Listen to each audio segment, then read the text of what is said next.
Part 25G, Transportation on the Flat Earth. So ground-based cloud factories have a huge drawback: dispersion.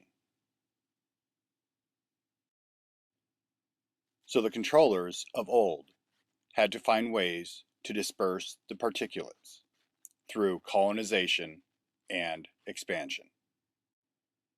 Here is America in the 1830s. America's industry and population were all out east, so expansion west and manifest destiny were the goals of the 1800s.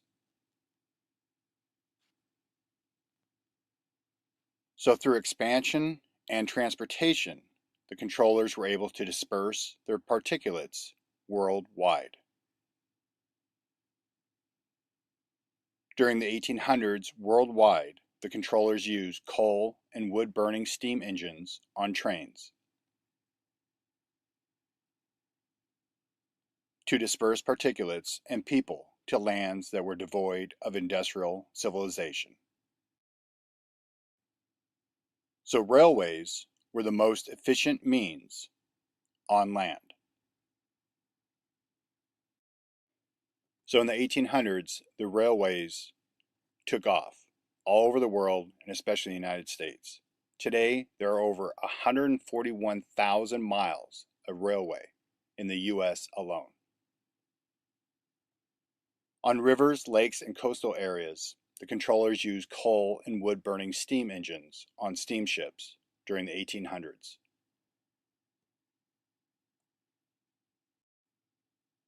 Transportation by water has always been cheaper and quicker than by land, but there are always limits to where they could go.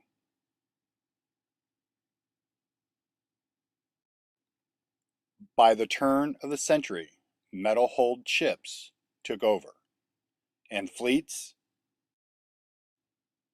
of coal-burning warships were traversing the oceans worldwide. During the European colonization and expansion. For passengers, they eventually created huge passenger ships like the Lusitania and the Titanic to transport peoples throughout the world. And if you think those particulate-making ships are no longer, think again.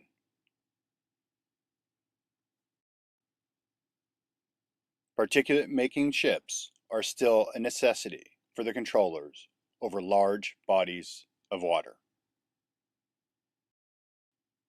There are about 1 million ships and boats, not including recreational boats, in the world.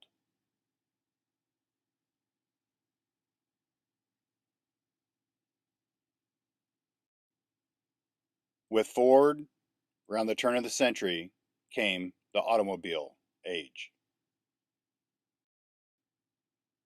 Cars allowed an even more dispersed method of particulate spreading.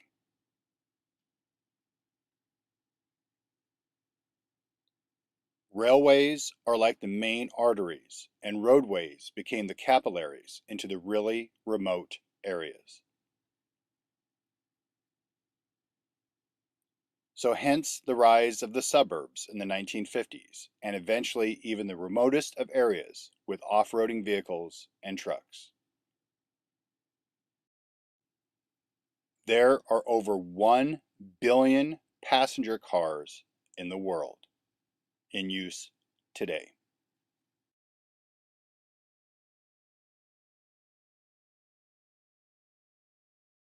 Subsistence living was done away with, and consolidation of goods into grocery stores and malls. That assured the use of diesel-powered heavy trucks to haul said goods throughout the country and world.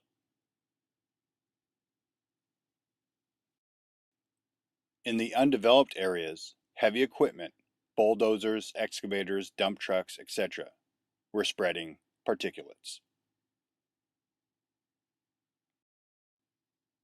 And the military handles the worst of the lands for bases and training, and spread worldwide to countries that were not on board with the controller's agenda.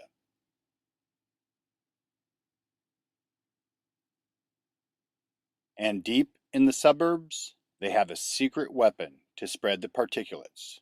You, the slaves. Lawn and property maintenance. Don't forget about all the other things with particulate making engines.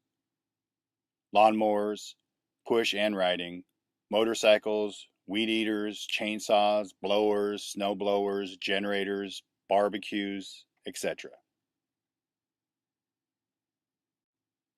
Then, with the advent of air travel, the controllers got their most efficient means of dispersion.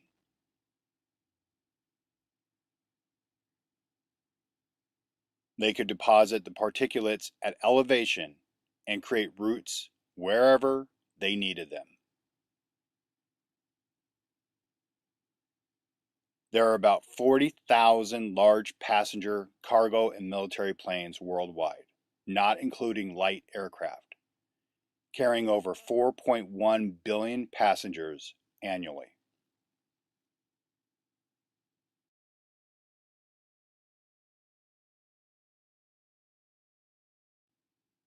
If you think chemtrails are a recent thing, you'd be dead wrong. All of these photos are from World War II.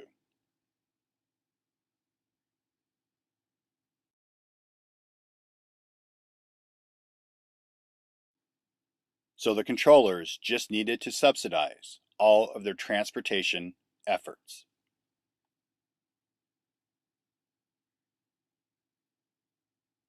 The controllers got the slaves to do the work and to pay for it at the same time.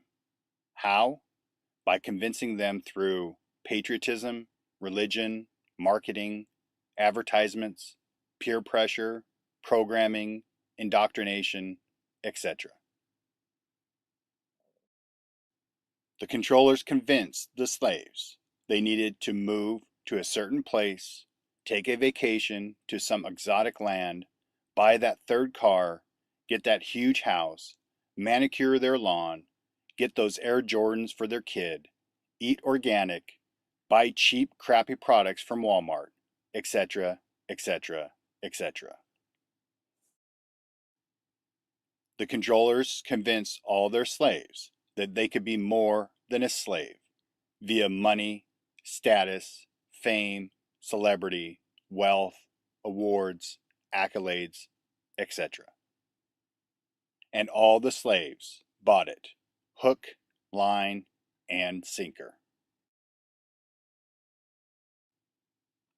Because the controllers know the slaves do not know the difference between wants and needs. Next video, part 25H, Greenhouse and CO2 on the flat Earth.